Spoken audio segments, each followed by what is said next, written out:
What age were you when you first thought, yes, I want to go on the radio? About, geez, must be about 6 or 7 years of age. Because my mum and dad, they would always listen to the radio. And that day it was, you know, Big T and Candy Divine and God rest her soul, Linda Jane. So they were always on. And I remember the Weaker Electric show on Downtown. Remember on a Sunday with Paul. The name escapes me, but we would always listen to that. And so it was at the time whenever, remember we used to get the big stereograms, and they had the record player and they had the tape cassette, and this was before the days of CD, so I used to pretend it was Big T. Right. I used to call myself Big, or BJ, you know, which now I would be taken off the air for. So I would always do things like that. So around about 6 or 7 years old, whenever I've always wanted to do radio, and thankfully I was able to do it for a number of years. So it must have been weird when you went to Cool to then see the likes of Big T and Candy and Linda and everybody hanging around the place. It was, there's always two things that I will always remember. One, before I ever got a radio gig, I was working in a garage in Lisburn. And I used to have to drive from my house to the other side of Lisburn to do an all-night. Right, yeah. Looking after the petrol station, the filling station. And I used to listen to Gene Wilson. And I used to think, God, wouldn't it be great to do something like that? And then it was within the space of a year, maybe 2 years, that I was actually doing that slot. Yeah. And it's weird to think. And then whenever I get into down to Cool, you would see Big T walking about. And you would see Ronan, I was going to say Ronan Keaton, although I've seen him a couple of times. Ronan Kelly knocking about, and John Daly, whenever he was on radio. It was just weird seeing all these faces and listening to them, and you were always in awe of them. You didn't want to say hello to them or whatever, but then after a while they got to know me, and that was pretty cool, you know, for these people to come over. And plus my hero was always John Paul, who would do Downtown. He was the first voice in Downtown, and he would do the Downtown afternoon show, and then for him to be my boss and for him to give me guidance was just amazing. Hello. Hello. How are you? Yeah, good. Can you turn your radio down in the background? Right, I'll turn it down now. Also now. Okay. What's up? I'll turn it down. Okay. So what's up? Here. Lynn and Steph said you were off sick. Lynn and Steph said I was off sick. Yeah. Well, no, listen, you really got to turn your radio right off in the background. There's a 7-second delay and it kind of screws everything up. Right, those is off now. Right. This is Lynn and Steph at... no, I'm still on in the background. No. Stop breaking my balls! You know, what part of turn it down do you not effing well understand? It's simple. You just get the volume button and you turn it down. Don't let your mates listen to it. Listen to what's on the phone, not on the radio, you moron. Oh. Who's next? Kathleen. Oh, Jesus Christ is my saviour. And you will get to know more about that on Robin's wonderful show on a Sunday from 7 till 8 o'clock. Thanks. How did you actually get the big radio gig in the start? Was it years and years of sending demo tapes in, or was it just a matter of luck? No, I sent one demo tape in because I was working in Top Shop in Belfast, in Radio Top Shop, and a guy came in who turned out to be Peter Wright. We all know Peter Wright. And such a wasted talent. And he asked me, he was working up in Derry, and he asked me to go along and talk to this guy Frankie, so I did.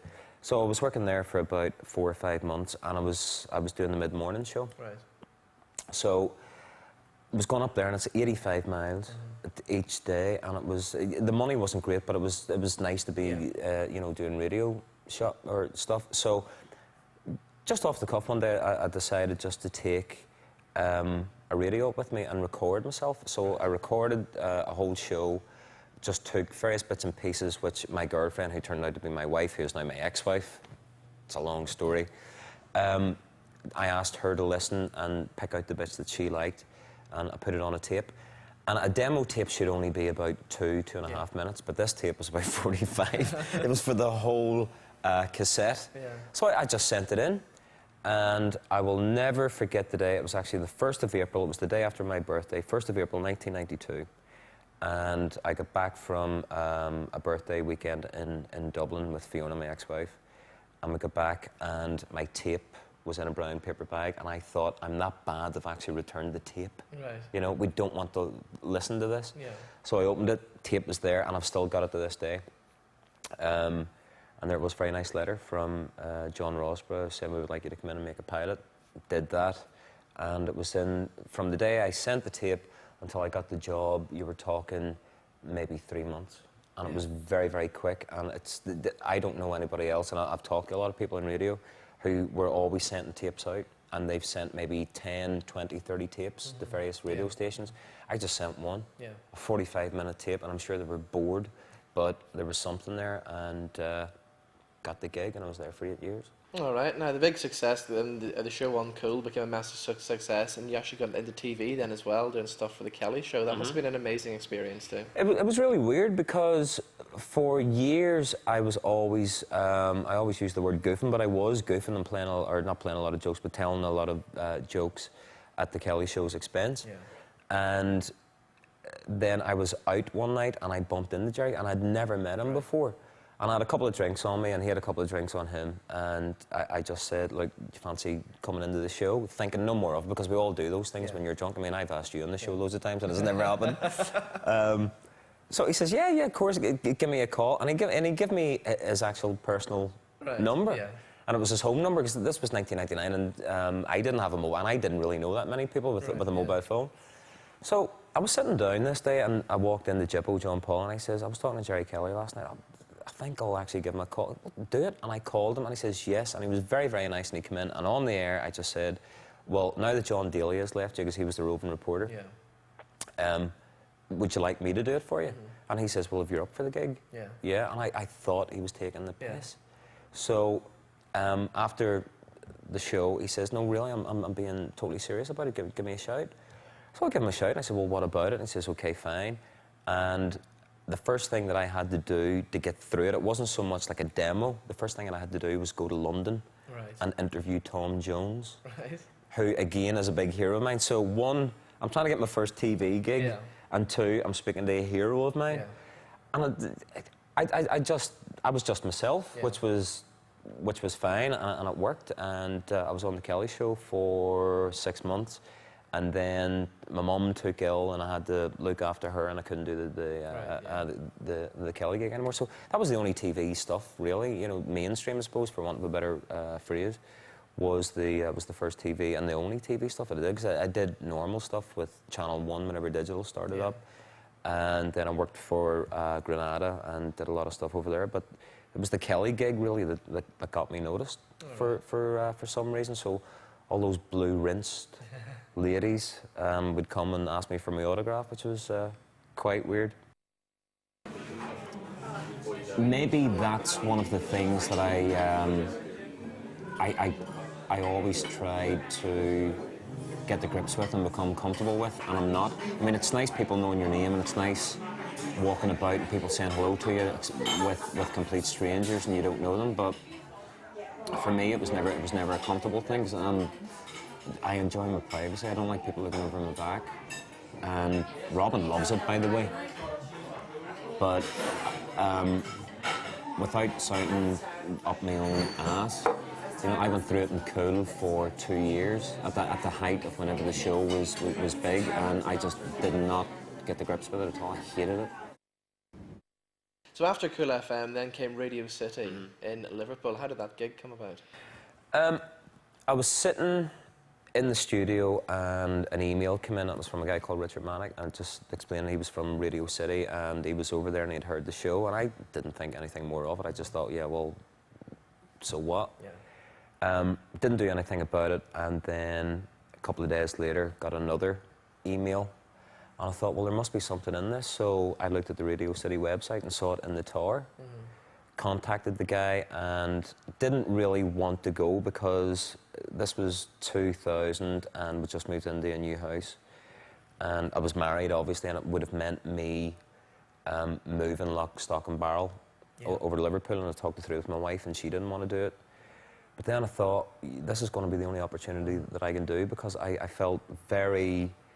I just felt that I've gone as far as I possibly could in Belfast, and I wanted to just do something else. And I wanted to get the acts, because I love interviewing. I just wanted to get the acts, and it's okay doing an ISDN or telephone, but it's just not. It just doesn't have that personal touch.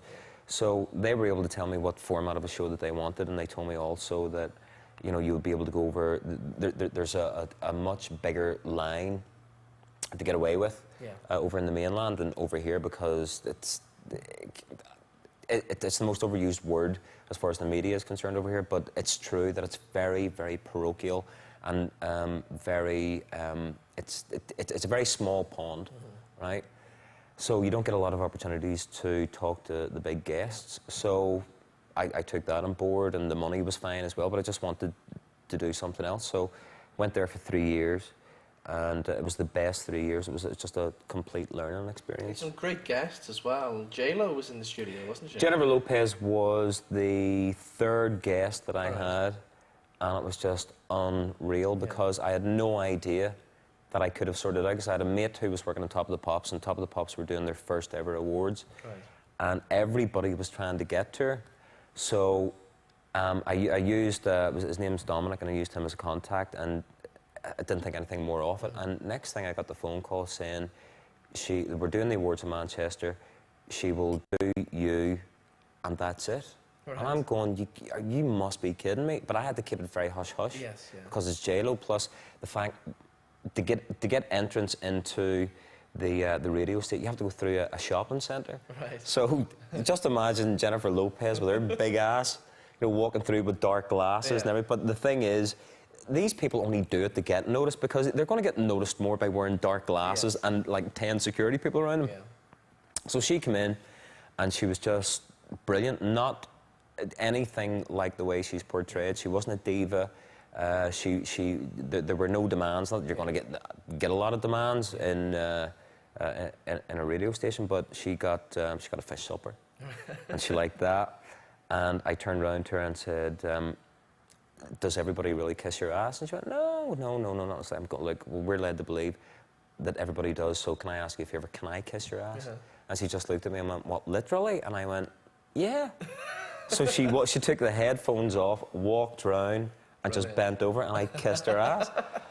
And I went, this is unreal. So she was pretty cool, and that's probably one of the highlights of... Not because she was a huge guest, it's simply because she was nothing like, as I say, she was portrayed, and she knew exactly where I was going with the conversation. There was no innuendo, no nothing. I didn't think anything more of it. She went for it. She came around, and that's one of the highlights of my career in Liverpool, without a doubt.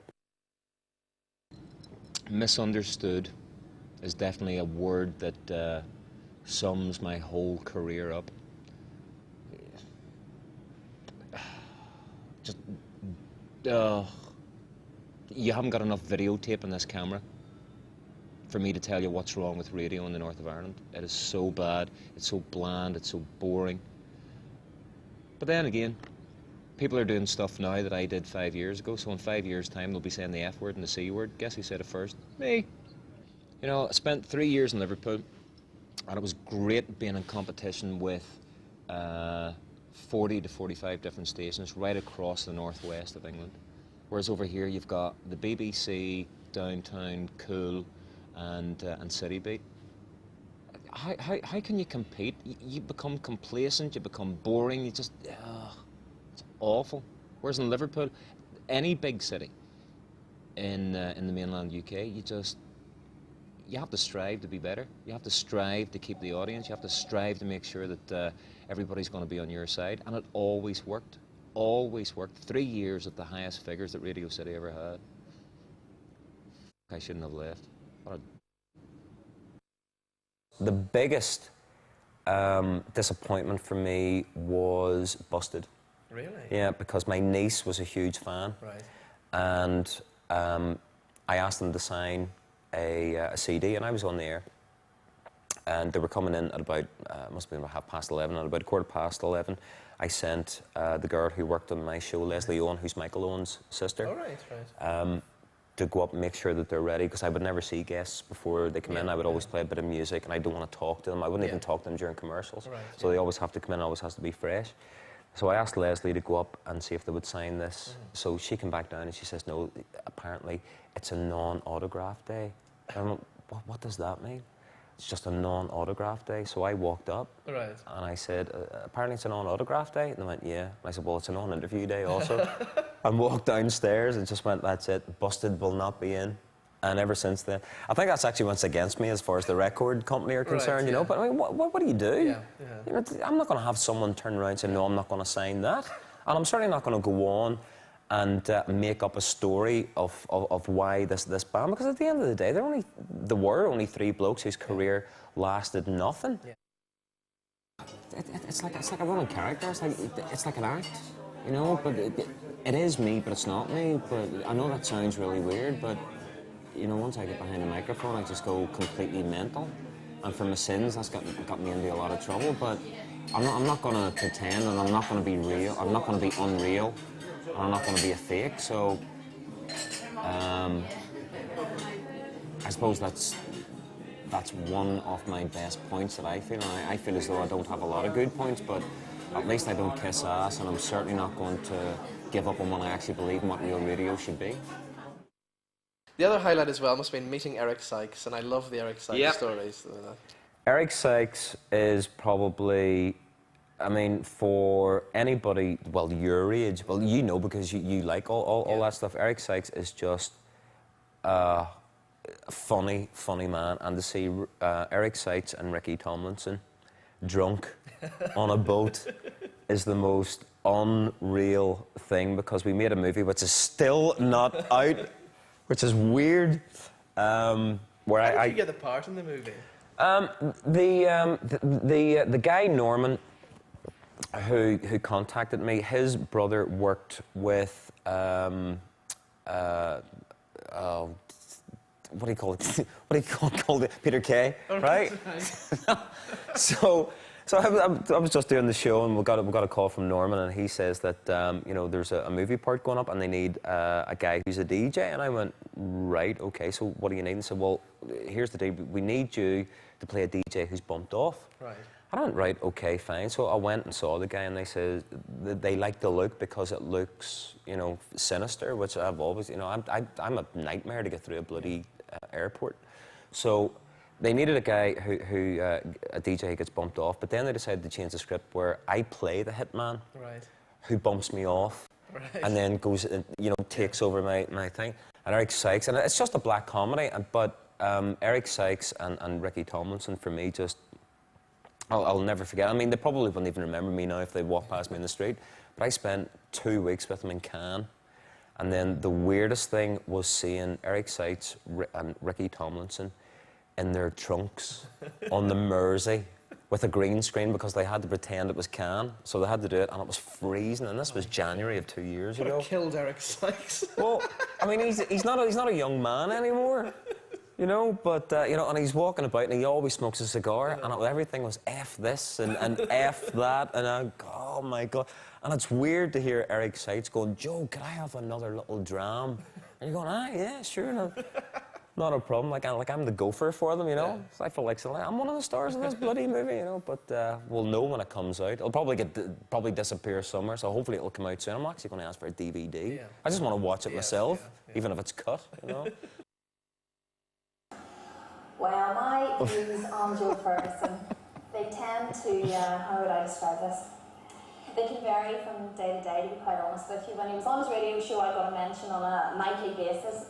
Not always things that I would prefer my parents to hear, but Joey is good fun, very good natured, much more insecure and much more genteel than he likes to let on. Oi. To the outside public, he is a formidable force. He is force to be reckoned with, really, and to be quite honest with you, I wouldn't really like to take him on, but I did try my best with the big buzz when he was a bit cheeky to me, and I did give him one that he got a bit embarrassed about it. So anyway, yes, you can take him on, but I prefer not to, because he knows how to get to the jugular. Christine is very like me. She doesn't like to give too much away, and she knows a lot about me over the because I've known her for about 10 years now, so we have a lot of private discussions, and she's a very good friend. So that was nice that she actually put on her TV personality persona. But I'd love to find out what she really thinks of me, because I know for a fact she hates my guts, especially after the Big Buzz Awards. So Christine, if you're watching this, and there's no reason why you would be, I love you and you know it. The Sony Awards as well. You nearly didn't make it to Yeah. the Sony Awards, didn't you?